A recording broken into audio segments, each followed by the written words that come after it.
Доброго дня. Доброго дня, друзі. Open Art Academy вас вітає. Як і домовлялися, ми з вами о 6 годині за київським часом зустрічаємось тут.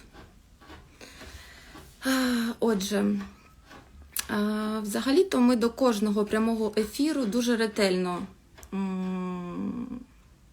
готуємось. Ми хочемо, щоб ми з вами гарно проводили разом час, бути вам корисними, особливо в цей такий важкий період для українців, України. І цей ефір не виключення. Будемо говорити про літературу. А саме про книжки, які дуже будуть корисні митцям, художникам, дизайнерам, всім творчим професіям. Так, сьогодні ми поговоримо з представницею Art-Hus. Це видавництво українське. Вони популяризують нашу мову, готують книжки виключно на українській мові, що дуже добре. І ми поговоримо з представницею, вона вам більш детально все розповість. Готуйте питання, будемо спілкуватися. Отже, зараз буду приєднувати пані Валерію.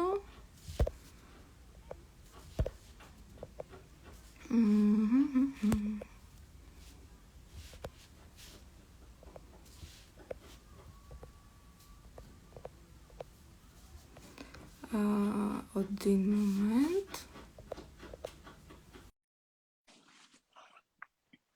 Чекаємо, поки пані Валерія до нас приєднається. Друзі, чи добре чутно?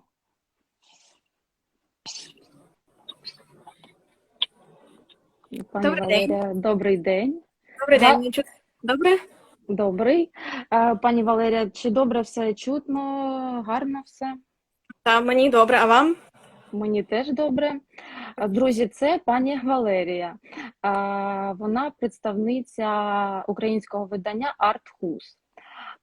Валерія, давайте поговоримо. Для початку хочеться, щоб ви розповіли про ваше видавництво, коли воно започатковане і тому подібне. Я думаю, що вам дуже багато є, що нам розповісти. Так, звісно, з радістю розкажу. До речі, видавництво Art-Hus.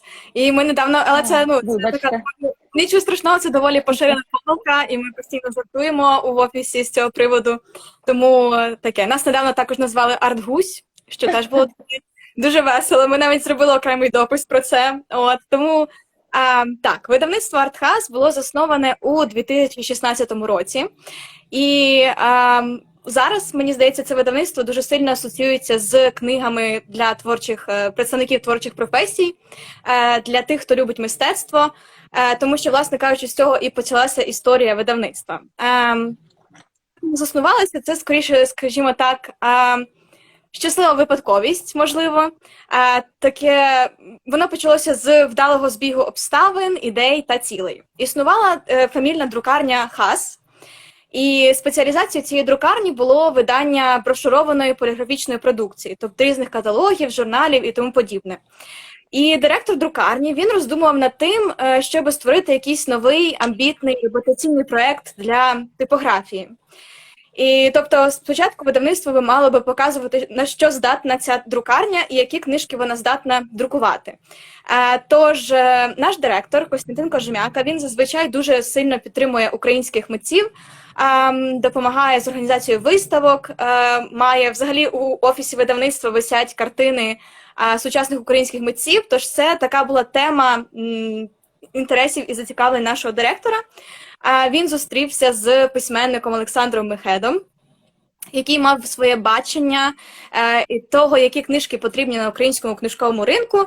Тож, певною мірою, скажімо так, дві зацікавлені особистості, всі зірки зійшлися в одному місці, і так і виникло видавництво. Тобто були ідеї, які книги потрібні українцям, було місце, де можна ці книги видавати, І от в 2016 році заснувалося видавництво «Артхас». Звісно, зараз друкарня і видавництво – це абсолютно окремі структури, тому що директор Костянтин Кожем'яка, його дуже захопила видавнича справа, і це стало такою справжньою його віддушиною. Особливо, коли почали отримувати відгуки від креативної спільноти, що книжки цікаві, потрібні. Тому ось так. Взагалі все почалося з книжки Сари Торнтон «33 митці у 3 актах». Ця книжка вже зараз недоступна в друкованому варіанті, але ми її виклали у вільний доступ, тож кожен, хто хоче, її може почитати. У нас на сайті, в блозі на сайті є окрема вкладочка «Книги у вільному доступі», і там можна завантажити файл і прочитати цю книжку. Це насправді дуже цікаве видання, у якому Сара Торнтон, журналістка, вона відвідала оселі відомих сучасних митців і поспілкувалася з ними, взяла інтерв'ю. І це такий дуже живий приклад того, як живуть митці, як вони мислять, на які, скажімо, який світогляд у них, які категорії вони вважають важливими у мистецтві. І тоді, в 2016 році, коли ця книжка виходила, то також видавництво організувало свою власну виставку, яка називалася «Невідомі». Вона була про творчість 19 українських митців, і вона концентрувалася на 4 категоріях, про які пише Сара Торнтон у тій книзі «33 митці у 3 актах». Це було політика, спорідненість, ремесло і щось ще 4. Ви самі прочитаєте в книжці, тому що я трішки вже забула. Але і, власне кажучи, мистецтво стало такою ключовим напрямком діяльності видавництва. А вже потім, коли на книжки про мистецтво підтягнулася креативна професійна спільнота, то з'явилися книжки, наприклад, як «Креативна кар'єра», тобто такі вже більш професійно спрямовані для ілюстраторів, дизайнерів, аніматорів. І почалися співпраці з різними школами. Там школа «Прожектор», школа візуальних комунікацій. Тепер ми написали Open Art Academy про нашу нову книжку, і дуже дякуємо, що ви відгукнулися і підтримали нас. Дуже вам дякуємо за це. Да, і вам дякую дуже-дуже. Скажіть, а скільки ви вже в вашому арсеналі, скільки книжок маєте? На жаль, точну кількість я підрахувати не можу, і якраз до початку повноштабного вторгнення Росії взагалі стандартом видавництва було готувати 2 нові книжки на місяць. Тобто, щоб кожного місяця оголошувалися 2 новинки якісь, і вони би мали кожен місяць з'являтися по 2 нові книги. Зараз ці темпи, в принципі, ми до них повертаємося, тож це вже добре. На жаль, не завжди виходить видавати книжки дуже швидко, і попередні замовлення, воно трішки затримується, але це не через те, що ми такі ліниві, це через те, що просто команда зараз розкидана у різних містах, і інколи треба більше часу, щоб просто скоординуватися, перекласти, відредагувати. Тобто це такий трошки затягується процес, але все одно ми намагаємося далі продовжувати і видавати. Ваші працівники віддалено, так, працюють зараз? Так, зараз команда, в принципі, віддалено працює.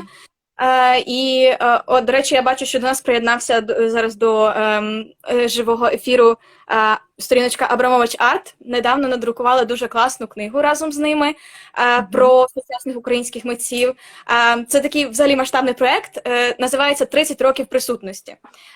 І це в цій книзі зібрані такі, скажімо, профілі робіт сучасних митців. Тобто це і скульптори, і живописці, і хто тільки завгодно. Тобто та генерація митців, яка формує сучасне українське мистецтво. І як взагалі в нашому сучасному українському мистецтві відображається все те, що відбувається з Україною в цілому. І до цього ми вже видавали книжки про 25 років присутності теж, відповідно. Тому це дуже цікава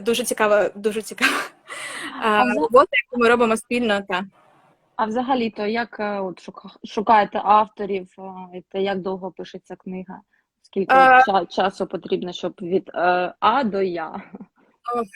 Це, знову ж таки, на жаль, точних термінів я не зможу назвати, тому що це залежить і від редакторської команди, і від команди дизайнерів. Але які взагалі книжки, як ми їх обираємо, то, звісно, це голова редакторської команди, є кілька редакторських команд, і от голова команди пропонує, що ось це видання було би цікаво перекласти. Наприклад, є такий спосіб визначати, наскільки актуальна і цікава книга. А буває так, що до нас пишуть читачі. Наприклад, ой, мені дуже хочеться почитати цю книгу українською, це дуже хороша книга, дуже унікальна, сучасна і хороша, треба її терміново мені прочитати. І наш директор буває, читає ці листи, звернення від читачів і думає, о, це, певно, хороша книжка, дуже так мені її порадили, порекламували, треба її видати. Так у нас було з книжкою «Успіх без питчингу». Це, можливо, трішки нетипова тема для видавництва була, тому що вона про те, як просувати свою творчість. Взагалі, пітчинг – це такий важливий процес для того, аби презентувати, продати свої ідеї. І от ця книжка, вона була написана у формі маніфесту. Там було різних 12 розділів надихаючих таких, які були спрямовані на те, аби, скажімо так, переконати митця, переконати там керівника проекту або якогось власника дизайн-агенції в тому, що ти дійсно вартий і ти дійсно достойний того, що ти робиш. І от, не знаю, для мене особисто було дуже цікаво цю книгу прочитати, тому що такі там були 12 заповідей. Наприклад, ми активно вдосконалюватимемося, і ми сприйматимемо свою сферу спеціалізації як основу і заклик для постійного прогресу. І от такі от різні були там, скажімо так, надихаючі мотиваційні фрази. Але дійсно, автор цієї книги, він був бізнес-консультантом довгий час, тож він якби знає, як зацікавити інших тим, чим ви займаєтесь. Тому це була, скажімо так, це була одна з рекомендацій від наших читачів, ми її надрукували, і мені здається, вона буде доволі корисна дуже широкому колу читачів. Так, дивіться, у нас тут є питання. Я читала анонс про книгу «Анатомія для художників». Можете про неї розказати? Я думаю, що це буде нашим глядачам теж корисно дізнатися. Розкажіть, будь ласка. Звісно. Книжка «Анатомія для художників», вона вже надрукована. Вже вона вийшла у видавництві. Це якраз одна із найсвіжіших новиночок, тільки от буквально фарба в ній висохла після друку, тому це дуже свіжа новинка. Адже це книжка від автора, якого звати Джахірул Амін. І він засновник, він взагалі професор-викладач, він засновник Академії комп'ютерної анімації та візуальних ефектів. І от в цій академії він спеціалізується, його основна спеціалізація – це 3D-проекти, але при цьому він розуміє, що для того, аби 3D-проекти студентам гарно вдавалися, то студентам потрібно знати і анатомію. Тож він написав окрему книжку про саме анатомію для художників.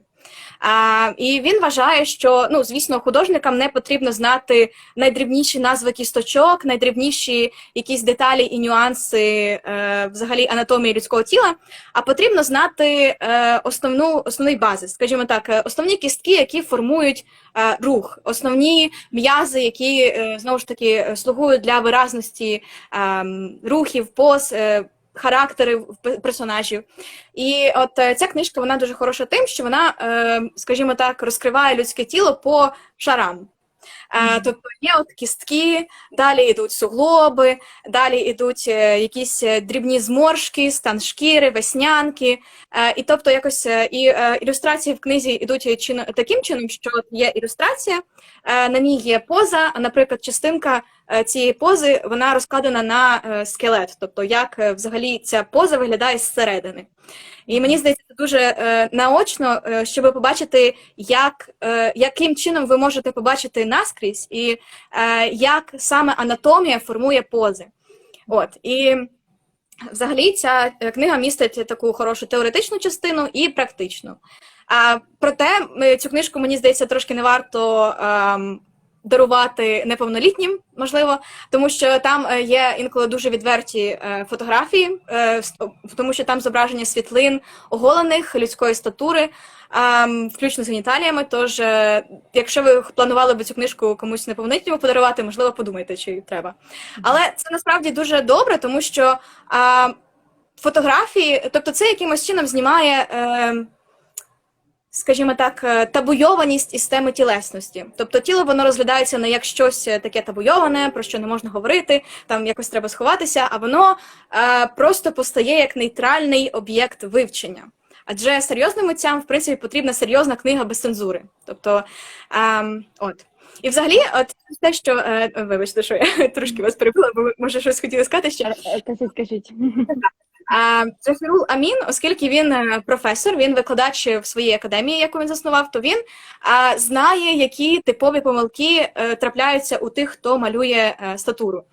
Це, наприклад, якісь деформована грудна клітка, або якісь там діжкоподібні ноги. Тобто він в процесі свого викладацького досвіду він визначив, які проблеми виникають у студентів, і, відповідно, він на це звернув більше уваги в книзі для того, щоб виправити ці нюанси завдяки знанню анатомії.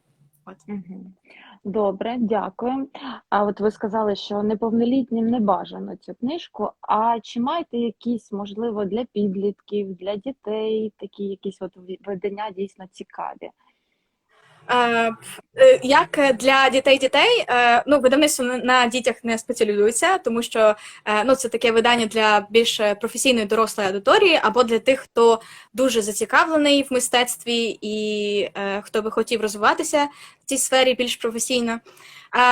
Але є хороша книжка, яка, мені здається, взагалі буде цікава абсолютно кожному, незважаючи на вік, на стать, на професію і діяльність, називається «Малювання на сніданок». Це автор цієї книжки Денні Грегорі. Він не професійний митець, але це, в принципі, і добре. Тому що він взагалі, хто він такий? Денні Грегорі, він 30 років працював у рекламному агентстві, і він взагалі автор книжок про мистецтво і креативність. Чому так? Тому що мистецтво для нього завжди було такою справою його душі. І він взагалі в передмові до цієї книжки «Малювання на сніданок» він пише, що мистецтво завжди було для мене тим, що мене надихає, але, на жаль, я не завжди знаходив для цього час. І, відповідно, він написав цю книжку «Малювання на сніданок» для того, аби переконати, що для того, щоб малювати, вам не потрібно багато часу, вам не потрібні ніякі інструменти, вам просто треба почати. І от ця книжка побудована таким чином, що от перші сторінки він дає поради. Наприклад, не ставтеся до мистецтва як до чогось недоторканого. Тобто відкрийте для себе мистецтво з маленької «М» для початку. Тобто, як те, що може вам приносити щастя, насолоду, як те, до чого ви можете просто знайти час у вашому дні, буквально 15 хвилин на день, коли закипає чайник десь зранку, коли ви готуєте сніданок. І він пише про те, що він дає в цій книжці завдання ніби на кожен день. Є понеділок, вівторок, і так цілий тиждень вам завдання. Наприклад, намалюйте ваш сніданок сьогодні, або намалюйте, що ви бачите перед собою там за вікном. І далі він починає вчити, фактично це книжка, яка вчить скетчингу. Тобто, як робити скетчі, як не думати забагато про те, що ви робите, і просто робити. Тому що, на думку Денні Грегорі, малювання, воно треба забути про досконалість, коли ви малюєте. Поганенький малюнок, він краще, аніж його відсутність взагалі. І він дає своїм читачам такий челендж. Протримайтеся 30 днів, а потім вирішуйте, чи воно того варте, щоб продовжувати далі. Але, відповідно, він впевнений, що це варто того, щоб продовжувати. І він каже, що малюйте свій сніданок кожен ранок, навіть якщо у вас будуть холодні тости, це того варте. Тобто він якраз таки закликає до того, аби не здаватися, і навіть якщо щось не виходить, просто продовжувати.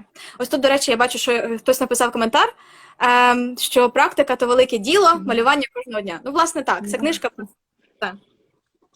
Дякую. От ви сказали, анатомія, це, я так розумію, більш для портретних якихось робіт, так? Ну, там, де люди є. А от якщо, ну, скажімо так, що не всі там мають змогу намалювати обличчя, тіло, звичайно, то практика все, але ну, багато людей, там, новачків в малюванні, любителів просто звичайних, там, полюбляють малювати природу, там, не знаю, якісь міста. От, які б такі книжки ви порекомендували прочитати? Мгм. Ну, якраз таки, от в цій книзі «Малювання на сніданок» він Мгм. їх спонукає малювати все Ну да, підряд. да, да. Це Мгм. все може стати об'єктом малювання. От. Окремо книжок про малювання пейзажів у видавництва «Артхас» поки що немає. Якщо, можливо, у читачів, у слухачів зараз є якісь ідеї, можете нам на пошту написати або десь в коментарі. Ми розглянемо пропозиції, які книжки можна надрукувати на цю тему. Але, наприклад, ще дуже є серія книг у видавництві про фотографію. Тобто, якщо вам набридло малювати, наприклад, і вам хочеться фотографувати, можна фотографувати. Є книжка, яка називається «Як знімати неймовірні фотографії». Це книжка про те, як знімати неймовірні фотографії. Тобто там автор в 5 кроків пропонує прості механізми, прості якби базові основи композиції, форм і тому подібне, і про те, як створювати фотографії. Є книжка про портрети також і про сторітелінг у фотографії. Тобто все те, що формує красиву структуру кадру, красиві композиційні рішення і емоційні передачу емоцій через ваші світлини. Угу. Питають, до речі, друзі, якщо у вас є якісь питання, будь ласка, пишіть, не соромтеся, будемо запитувати. Пишуть, а про графічний дизайн, ілюстрація? Так, про графічний дизайн і ілюстрацію у нас там є багато книг. Про графічний дизайн це взагалі певний час була наша ключова спеціалізація. Графічний дизайн є ціла серія книг, яка називається «Основи графічний дизайн». І там вийшло 4 книги цієї серії для того, аби освоїти дизайн. Перша книга називається «Підхід і мова», де ця книжка тільки для тих, хто розпочинає свій шлях у дизайні.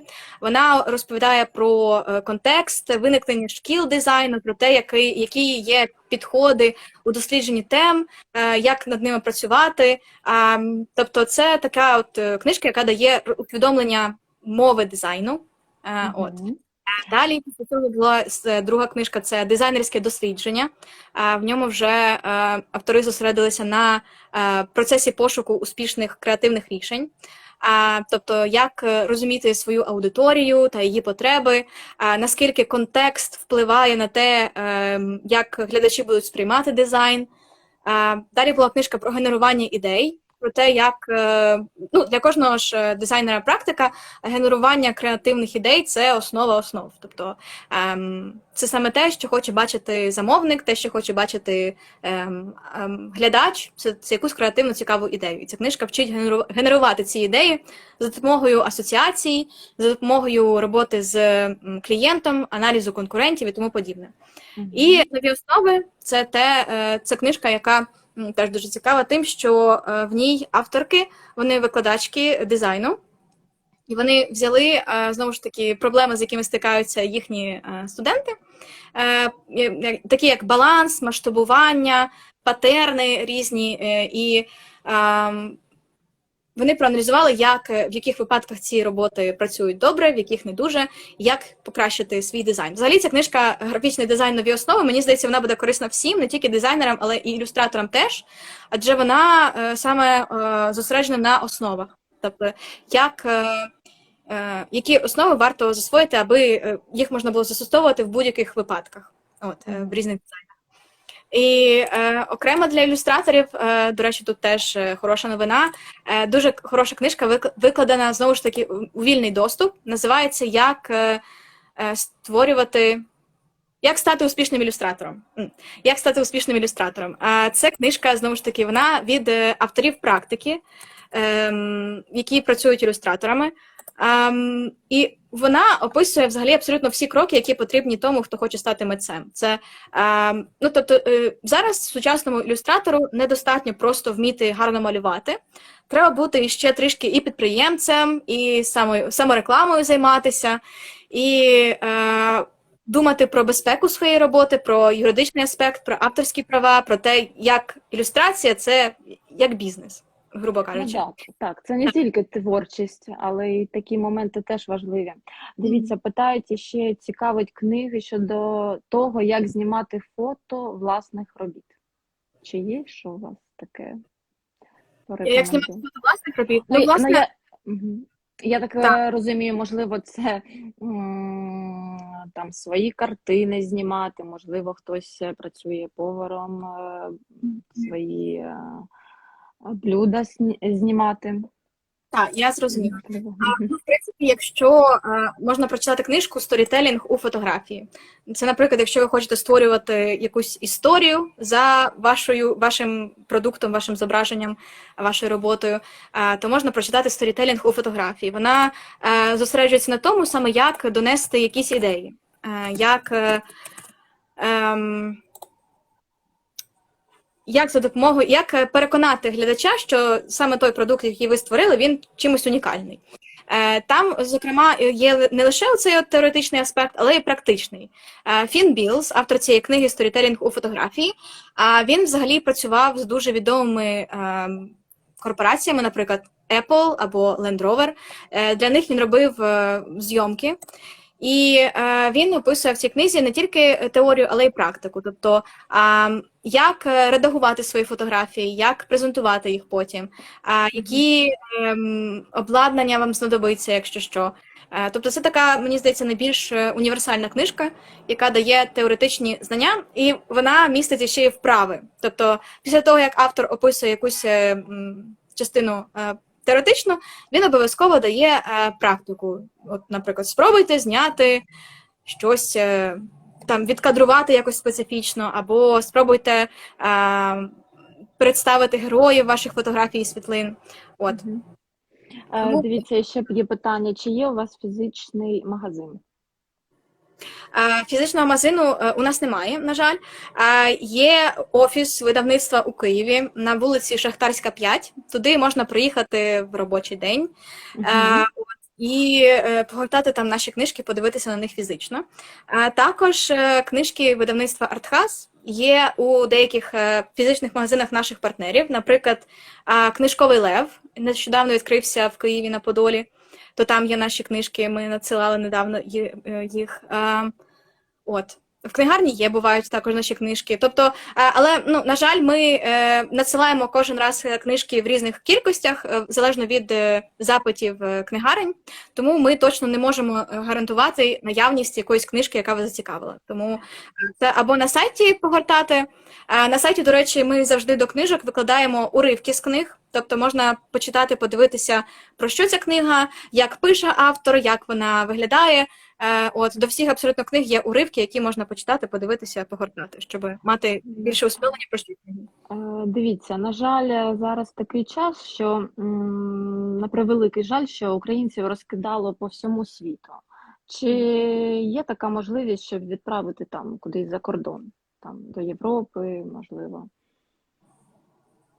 Так, звісно, можна. Ми відправляємо Укрпоштою за кордон, тому це взагалі без проблем можна. Це добре.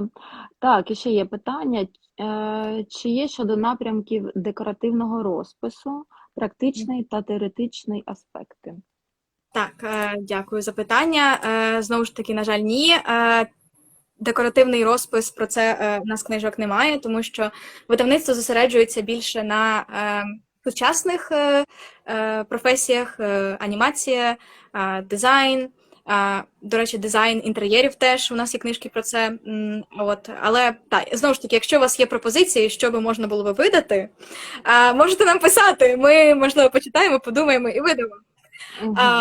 Але загалом, якщо вас цікавить мистецтво України, є хороша книжка, яка називається «65 українських шедеврів». Це книжка української мистецтвознавиці Діани Клочко, і вона складається з 65 есе про різні вагомі українські мистецькі твори, починаючи від 7-го, здається, століття до 90-х, до ось такий от часовий проміжок. І, до речі, дуже кумедно, що коли ми цю книжку видали, то там в одному з есе є робота Казимира Малевича.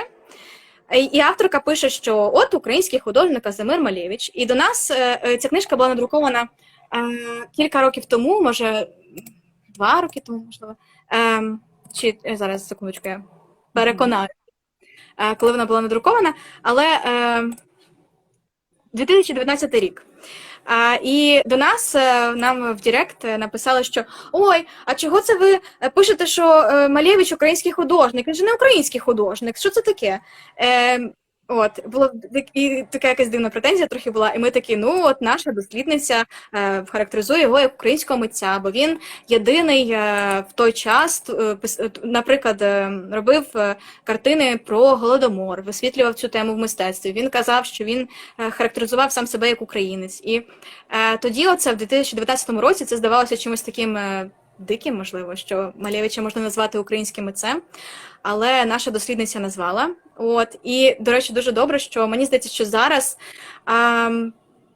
така скарга від читачів, мені здається, просто неможливою, тому що, на жаль, знову ж таки, через війну так, дуже багато негативних речей відбувається, багато людей втрачають дім, це абсолютний кошмар і жах, але при цьому це стимулювало українців більше дізнаватися про українську культуру.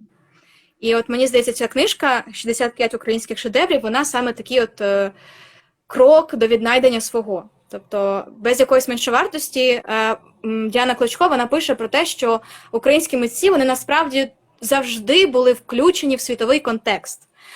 Тобто в цій книжці зібрані представники скульптури, графіки, живопису.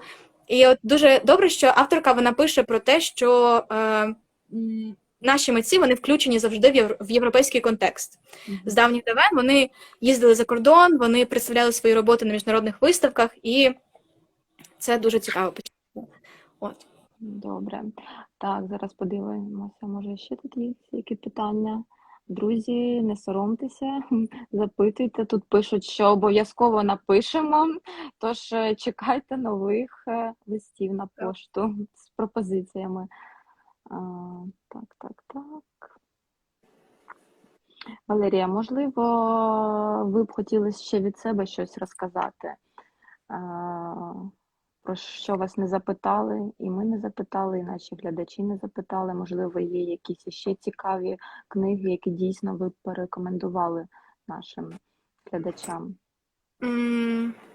Ну так, якщо, я так розумію, що ваша аудиторія творча, яка цікавиться мистецтвом, то з такого, щоб я могла порадити від себе, які книжки прочитати, наприклад, можна прочитати композиція «Тотальний контроль». Там, в принципі, не дуже багато тексту, якщо чесно, але там є композиційні правила, як композиційно розташовувати елементи на зображенні. І мені здається, ця книжка, вона дуже унікальна тим, що вона саме вчить основ, які потім можна застосувати будь-де. В фотографії, в мистецтві, в ілюстрації, в дизайні, де завгодно.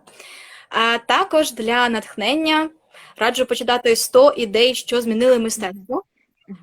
Це книжка дослідника Майкла Бьорда, і він описує 100 ідей, які змінили мистецтво. Зараз, наприклад, ми можемо сприймати ті ідеї, про які він пише, дуже для нас це банальність. Для нас це, наприклад, папір, для нас це звичайна річ, яку ми бачимо щодня. Але він пише з точки зору, як папір змінив історію мистецтва. Або дуже хороша теж ідея олійні фарби. Наприклад, олійні фарби, вони також змінили хід мистецтва, тому що вони дозволили митцям малювати на пленері. Тому що олійні фарби, вони довше застигали, і, відповідно, митці змогли нарешті малювати з живої природи. І це теж породило рух такий, як імпресіонізм, що митці змогли виражати тут і зараз те, що вони бачать. І тому і там таких 100 ідей. І це надзвичайно цікава книжка подивитися на щось буденне для нас з точки зору людей давніх часів, скажімо так. Тобто, як, наприклад, пейзажі змінили світ, як дзеркала змінили світ. І от це така надихаюча дуже книжка, яка вчить дивитися на щось під новим кутом. Також ще з цієї ж серії теж надихаючих книг є видання «А тепер спробуйте щось дивніше». А тепер спробуйте щось дивніше. Це книжка від дизайнера дизайнерської агенції Джонсон Бенкс. Він приймав взагалі активну участь у створенні рекламних різних проєктів. І він написав цю книжку, у якій він просто зібрав 233 маленькі коротенькі ідеї, які допомагають йому, які надихають його, які допомагають йому творити дизайнерські рішення. І це така книжка про те, як вижити в креативному бізнесі і все одно лишатися джерелом ідей. Вона, можливо, не дуже інформативна, але вона просто така надихаюча. Тобто, знову ж таки, як не дуже сильно заморочуватися над тим, що ви робите, а просто робити і шукати нові шляхи втілення того, що ви робите. От. Дякую. Нам тут пишуть, що дуже корисна зустріч. Дякую вам. Ми дуже-дуже стараємося, щоб кожен наш ефір був корисний для вас, наші глядачі, читачі, всі, хто з нами. Питають у вас, а яка ваша улюблена книга? З видавництва Артхас моя улюблена книжка – це «Пройти крізь стіни». Це автобіографія Марини Абрамович. І Марина Абрамович – це, її називають матір'ю сучасного перформансу. І особисто для мене перформативне мистецтво, воно специфічне. Скажімо так, я не завжди розумію, наприклад, як людина, яка сидить і обливає свої ноги, наприклад, бетоном, як це можна вважати мистецтвом. Але коли я прочитала книжку «Пройти крізь стіни», я для себе відкрила цей жанр перформансу абсолютно по-новому. Тому що Марина Абрамович, вона пише, що її надихає, що її мотивує. І це взагалі таке дуже унікальна книжка, тому що її досвіди, вони доволі непересічні. І мені здається, взагалі про її життя можна було б зняти якийсь пригодницький фільм. Тому що, наприклад, вона пише про те, як вона жила з бедуїнами в Австралії. От кілька тижнів вона жила зі своїм на той момент коханцем Улаєм, як вони жили з бедуїнами, як вони переймали їхній досвід сприйняття світу. Потім, знову ж таки, дуже цікава історія про те, як вони розлучилися, і як вони йшли назустріч одне одному по Великій Китайській стіні, і вона описує свої спогади з того періоду.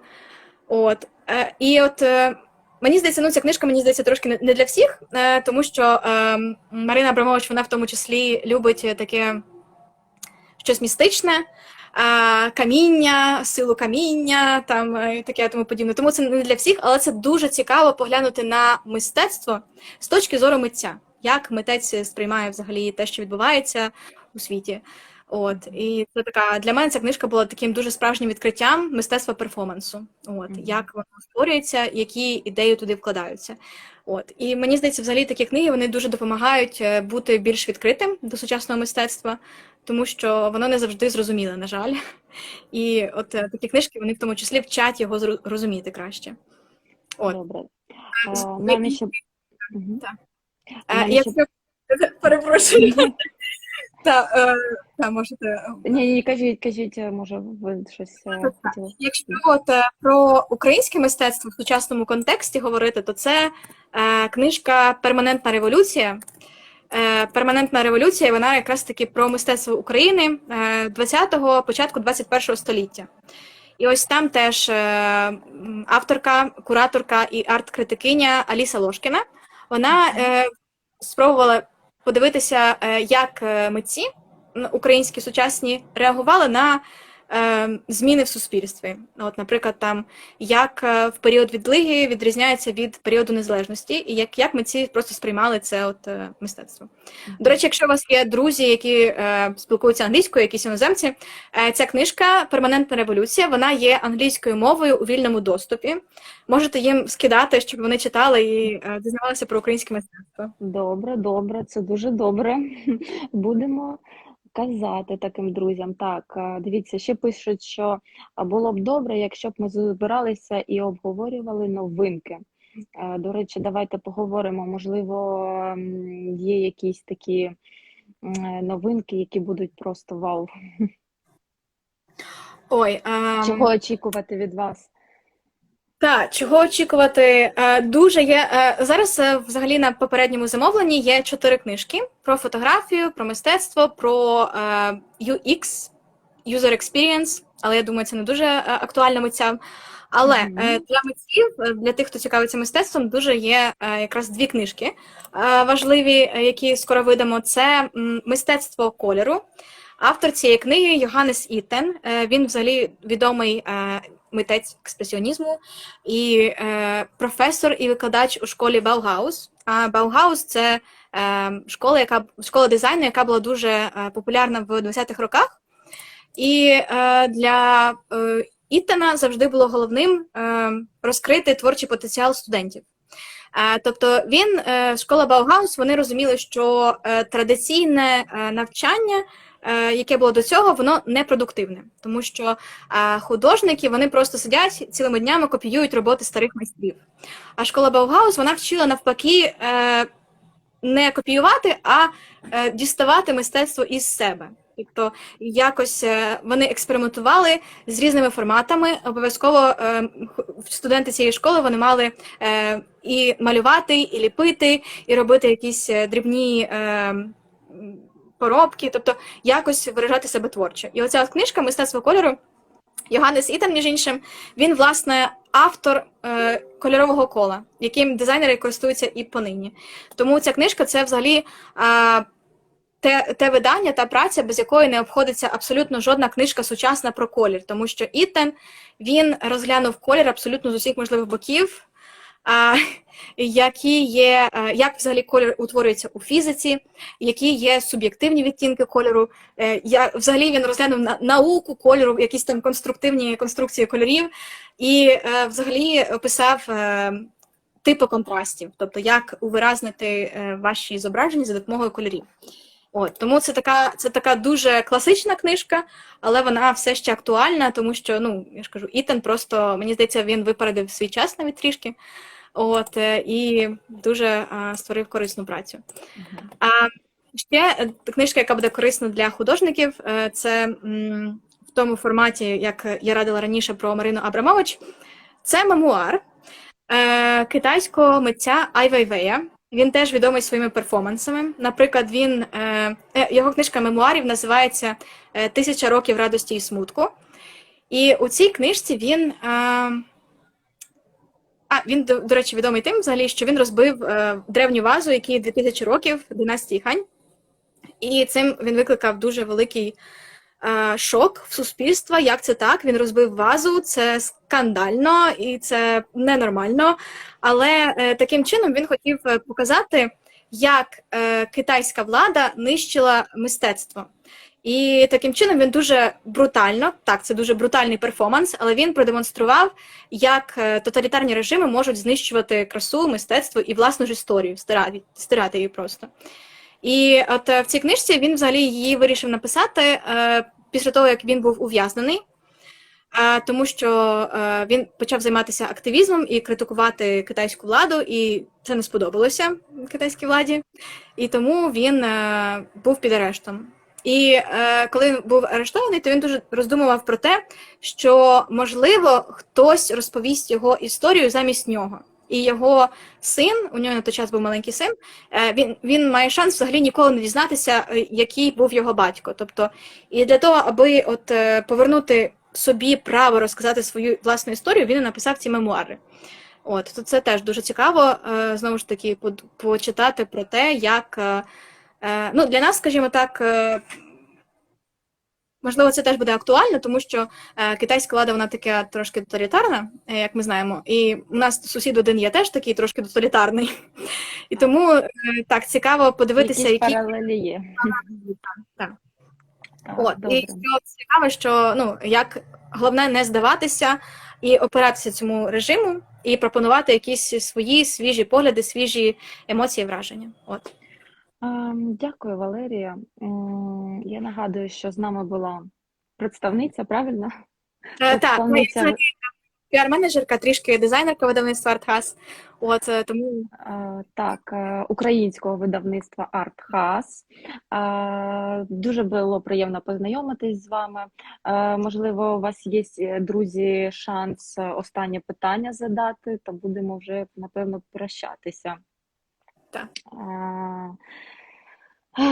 Валерія, ви дуже гарну справу робите. Дякуємо вам, що ваше видавництво працює в такий час, підтримує економіку. Це дуже важливо. Бачила, що ви допомагаєте нашим захисникам, так? Так, у нас є. Ми випустили серію листівок з ілюстраціями Андрія Ярмоленка. Це дві серії листівок. Це Fortress Cities. На них зображені, скажімо, такі скелети з написами міст українських і якісь, які характеризують їх. І інша серія листівок це теж того ж самого ілюстратора Андрія Ярмоленка, яка називається Ukrainian Resistance. І там теж є якісь такі ключові моменти українського спротиву показані. І взагалі цей ілюстратор, він відомий тим, що він зробив дуже багато нашивок для сотень Євромайдану і воїнів АТО. Зокрема, він розробив цю відому нашивочку «Укроп». От, і так, нам здається, це дуже взагалі цікавий проєкт, що він дозволив нам надрукувати його роботи, і вони були вже і в Кракові, побували в музеї. Тобто це такий дуже хороший проєкт. Ми всі кошти, які отримуємо з продажу цих листівок, ми насилаємо на ЗСУ. От, тому таке. Це звісно. Так. Ну що ж, дорогі наші глядачі, будемо прощатися. До нових зустрічей. Чекаємо вас у нових ефірах. Ми, до речі, дуже багато майстер-класів проводимо. Тому ми стараємося, щоб у такий нелегкий час, щоб хоч трошки якось було тепло на душі. Дякуємо вам, Валерія. Будемо чекати новинок. І, до речі, можливо, для наших підписників, глядачів зробимо якусь знижку на книжки. Так, я думаю, що будемо анонсувати в нашому телеграм-каналі. Так? Добре, звісно. Підписуйтесь, дивіться за анонсами, і будемо раді вас вітати у нових ефірах. Дякуємо вам. Що запросили. Завжди дуже добре поговорити про книжки. Так, ви дуже чудово розповідаєте про книжки. Видно, що ви багато читали. Дякуємо вам. Дякую дуже, що запросили. Бажаю успіхів вашим студентам, щоб вони малювали, виражали себе. І, як казав Дені Грегорі, відсутність, будь-який поганий, навіть поганенький малюнок – це краще, ніж його відсутність. Це точно. Все, дякуємо вам. До побачення. Так, вони ще запитують, як можна зв'язатися, то пишіть просто на сторінку видавництва Артхас, якщо у вас є якісь питання, ми все відповімо. Да. Або нам на Open Art Academy. Все тоді, до побачення. Дякую дуже, що запросили. Да, все.